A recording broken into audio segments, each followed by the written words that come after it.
Welcome to the Craft of Coaching podcast, where we dive into what it truly takes to become a skilled, confident life coach. I'm your host, Kate, head of the CLCC, or Certified Life Coach Collective, an ICF-Accredited Level 1 coach training program. We combine courage, coaching, and community to offer you more than just a training program, but a life-changing experience where you use your own personal transformation as the learning ground for supporting your clients.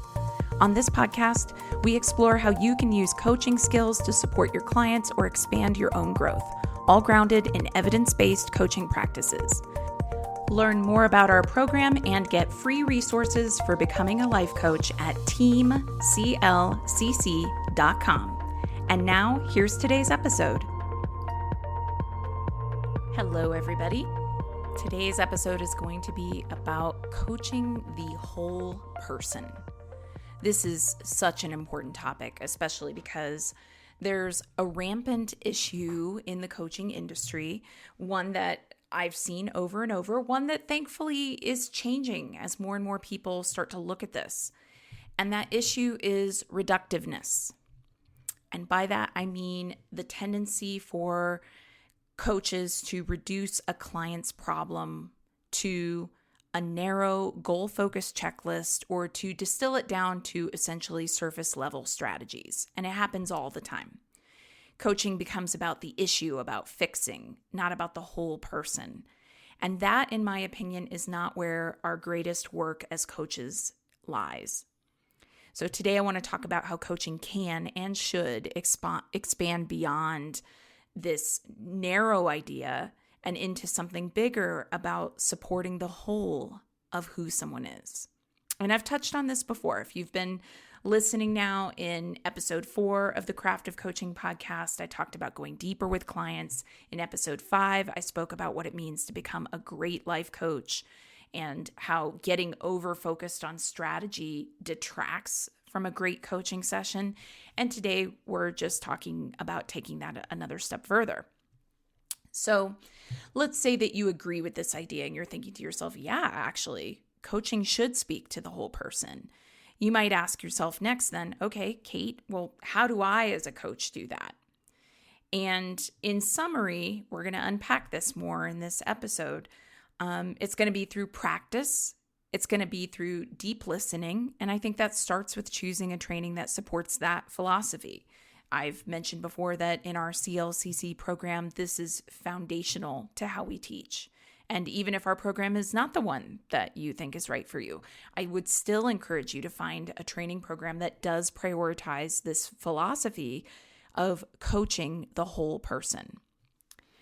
So let's go ahead and deconstruct what is meant by coaching the whole person. I've mentioned that coaching can be at times very reductive. And that can then show up in how coaches are then coaching clients. It can look like coming to sessions with this mindset that just completely focuses only on a client's stated problem and providing solutions to the problem instead of what is the client's experience or way of being or relationship to the problem. It shows up in the listicles of the top 3 tips to change your life or the books promising to change your life with 7 easy steps. Really, when coaching is too reductive, it's overly strategic. It doesn't consider the experience. It wants to compartmentalize.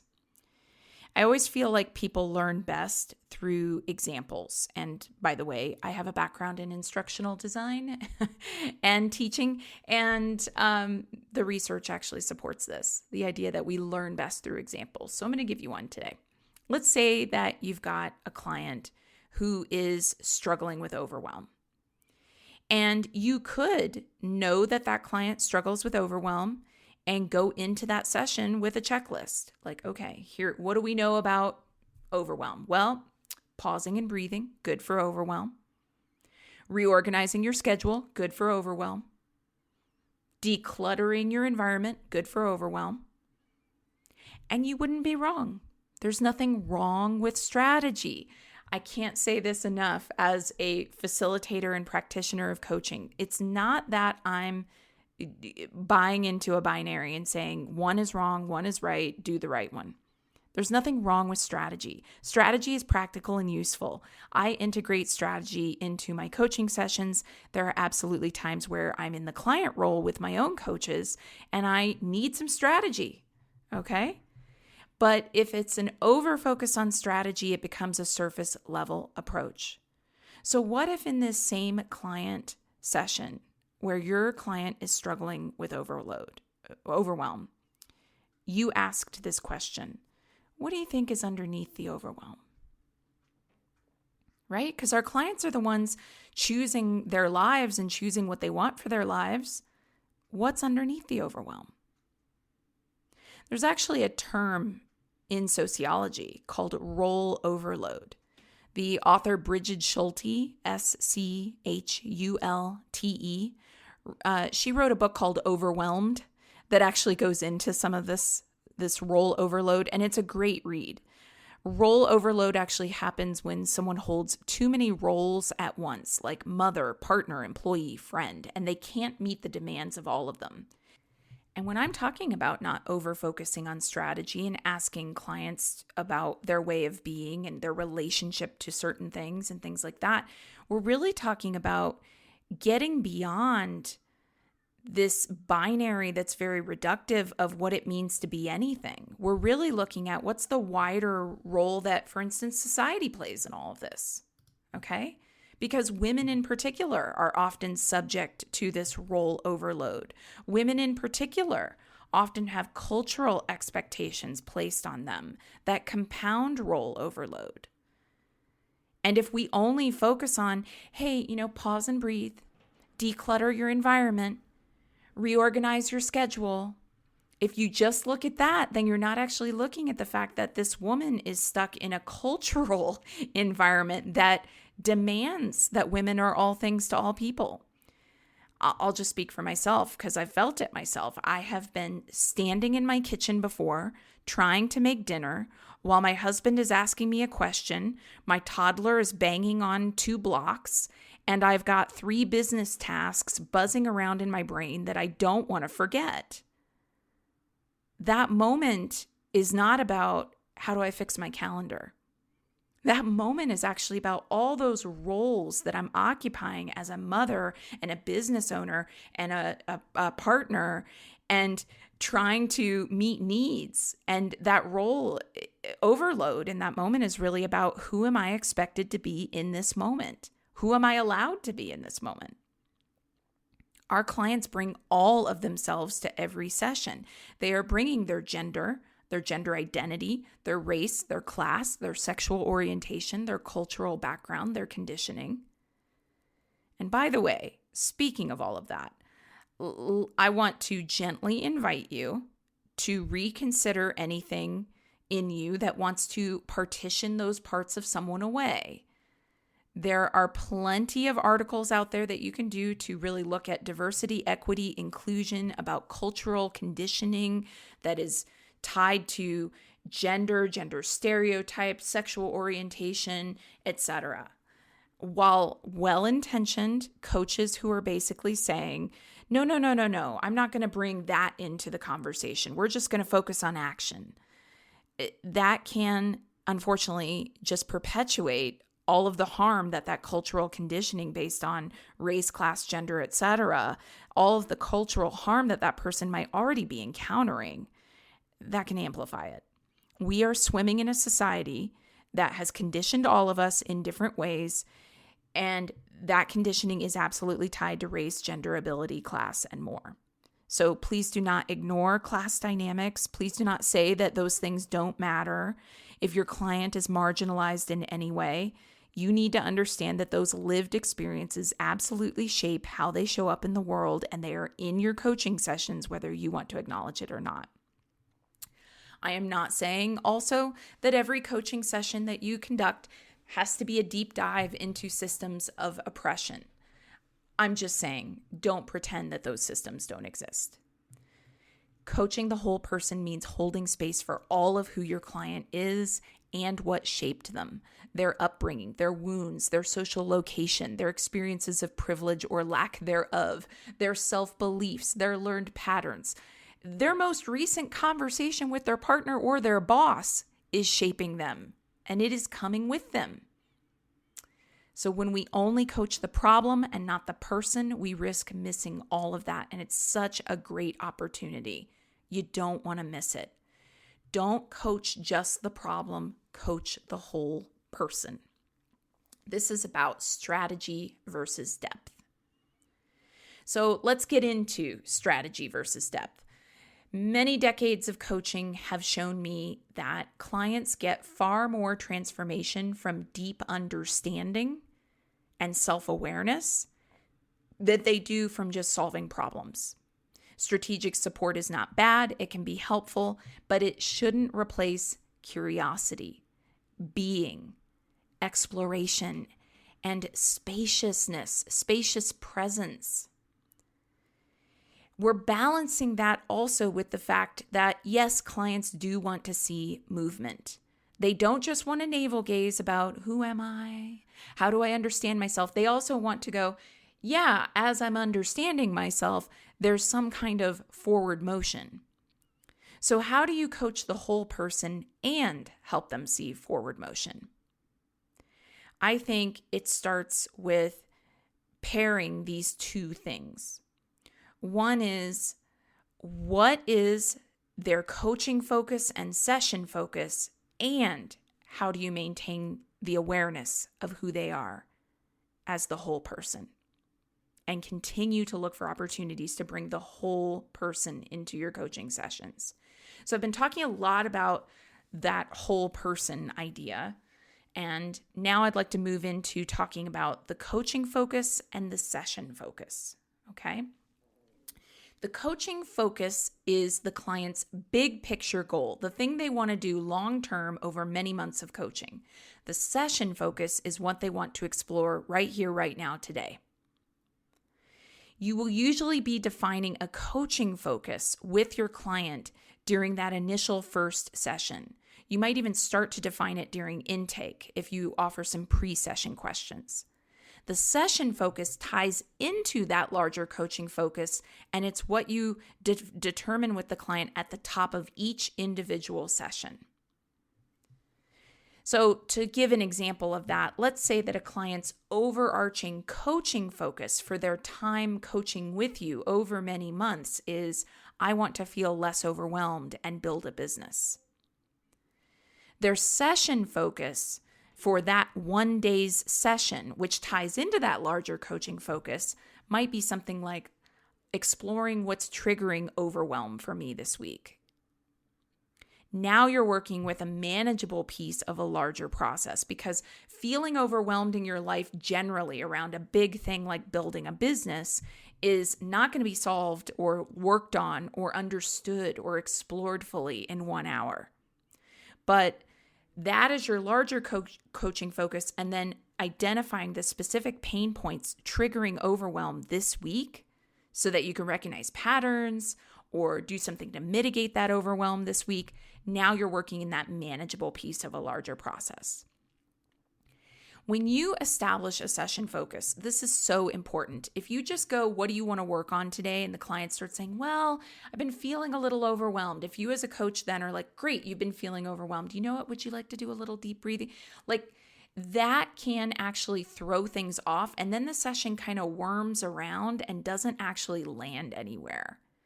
But when you establish a concrete session focus that's about, here's where I'd like to go today within this 1 hour, you give structure to the session that might otherwise feel too intangible.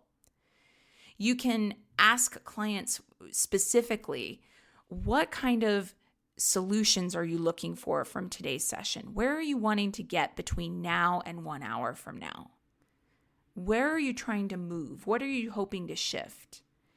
And that can also open up some interesting places for coaching the whole person, because if you go into that session assuming that the way to coach the problem is to have them rearrange their schedule so they don't feel overwhelmed, you might actually completely miss something like a client saying, I've been noticing lately that I'll feel calm, and then I have this voice that comes in that's like, everything's out of control. And then that's when I start feeling nervous. And then I can't even totally identify why exactly I feel like everything's coming out of control. you actually can use this as a pinpoint to distill down exactly where the client's feeling overwhelmed this particular week. You can contract down to what the specific triggers are. And then, because you have that session focus, your client has some structure to go into their week and say, okay, we've identified some triggers this week that are going to help me in the here and now. But at the same time, you're holding, like I said, that session focus and coaching focus with this idea of the whole person. Then you can ask questions like, how's that like the rest of your life? In this overwhelm example, the client might say something like, well, every time I'm getting a new email, I'm noticing that I feel this pressure to try to respond right away. And then you say, interesting. What do you think would help with that pressure? And maybe your client says, well, honestly, I'd like to just close my inbox completely. I don't even want to look at my email. I feel like that would help with the pressure. Well, that opens a door. What's the fear? What's the story that says you can't take a break from your inbox? How much time away from your inbox would be okay with you? What's your story about responding to emails? Where did that story come from? What permission do you need right now? From there, when you start asking these broader questions, you're not just fixing the problem of how your client handles their inbox while they're trying to build a business in this moment right now. You're also coaching the whole person. These patterns, these stories that people tell, these places where they need permission, that's the larger picture of who this person is. Another powerful question you can ask to coach the whole person is, why hasn't this change, whatever the change is that the person wants, happened yet? Often our clients already know what they quote unquote should do. They're not short on ideas. They're not short on strategy. They've probably read the books and listened to the podcasts. They probably could write out an entire self-help roadmap for themselves. So it's not so much that they're coming to coaching because they're like, golly gee, I just don't have any good ideas. Maybe a coach would give me some, right? They're coming to coaching because they're trying to get at what's deeper.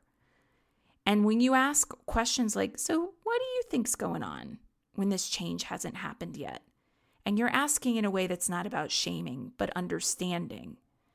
You invite the client to actually go, wait a second, I'm capable. I've got some good ideas.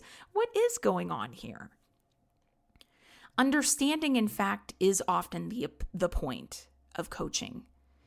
Exploring the fear, exploring the internalized stories, looking at what the patterns are, knowing what the influence of systemic barriers are.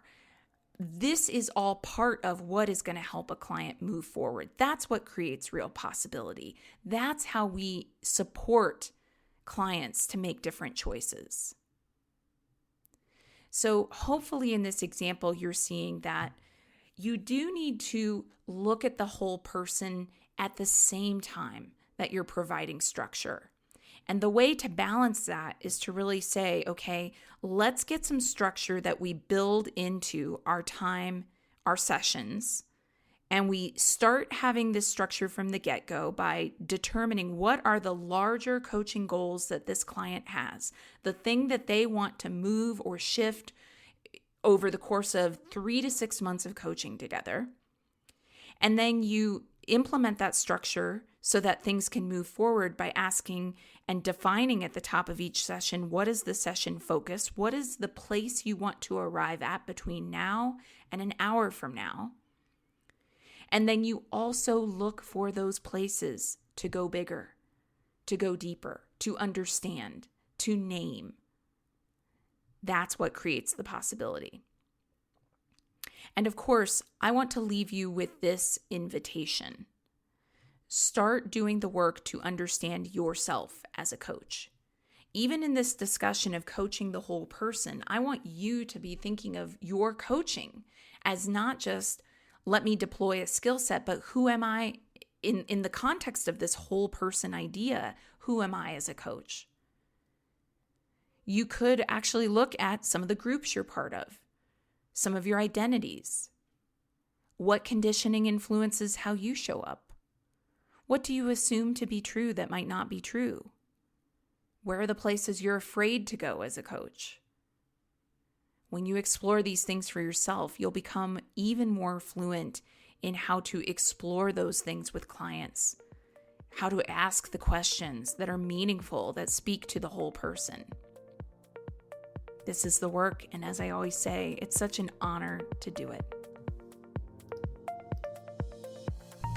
All right, that's it for today's episode. Thank you so much for listening. Before you go, would you help us out and take a moment to give us a rating in iTunes, Spotify, or wherever you're listening?